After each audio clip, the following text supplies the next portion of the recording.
پھر جو شخص وصیت کو سننے کے بعد اس کو بدل ڈالے تو اس کے بدلنے کا گناہ انہی لوگوں پر ہے جو اس کو بدلیں، اور بے شک اللہ سنتا جانتا ہے۔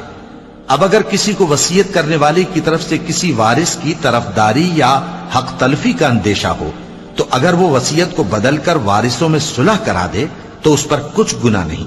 بے شک اللہ بخشنے والا ہے، رحم والا ہے۔ مومنو، تم پر روزے فرض کیے گئے ہیں جس طرح تم سے پہلے لوگوں پر فرض کیے گئے تھے تاکہ تم پرہیزگار بنو۔ روزوں کے دن گنتی کے چند روز ہیں، تو جو شخص تم میں سے بیمار ہو یا سفر میں ہو تو دوسرے دنوں میں روزوں کا شمار پورا کر لے،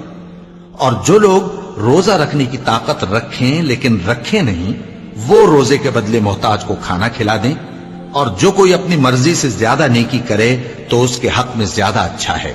اور اگر سمجھو تو روزہ رکھنا ہی تمہارے حق میں بہتر ہے۔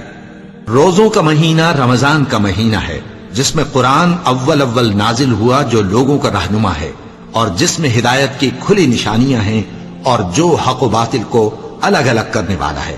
تو جو کوئی تم میں سے اس مہینے میں موجود ہو چاہیے کہ پورے مہینے کے روزے رکھے، اور جو بیمار ہو یا سفر میں ہو تو دوسرے دنوں میں روزے رکھ کر ان کا شمار پورا کر لے۔ اللہ تمہارے حق میں آسانی چاہتا ہے اور سختی نہیں چاہتا، اور یہ آسانی کا حکم اس لیے دیا گیا ہے کہ تم روزوں کا شمار پورا کر لو، اور اس احسان کے بدلے کہ اللہ نے تم کو ہدایت بخشی ہے تم اس کو بزرگی سے یاد کرو اور اس کا شکر کرو۔ اور اے پیغمبر، جب تم سے میرے بندے میرے بارے میں دریافت کریں تو انہیں معلوم ہو کہ میں تو تمہارے پاس ہی ہوں، جب کوئی پکارنے والا مجھے پکارتا ہے تو میں اس کی دعا قبول کرتا ہوں، تو ان کو چاہیے کہ میرے حکموں کو مانیں اور مجھ پر ایمان رکھیں تاکہ نیک رستہ پائیں۔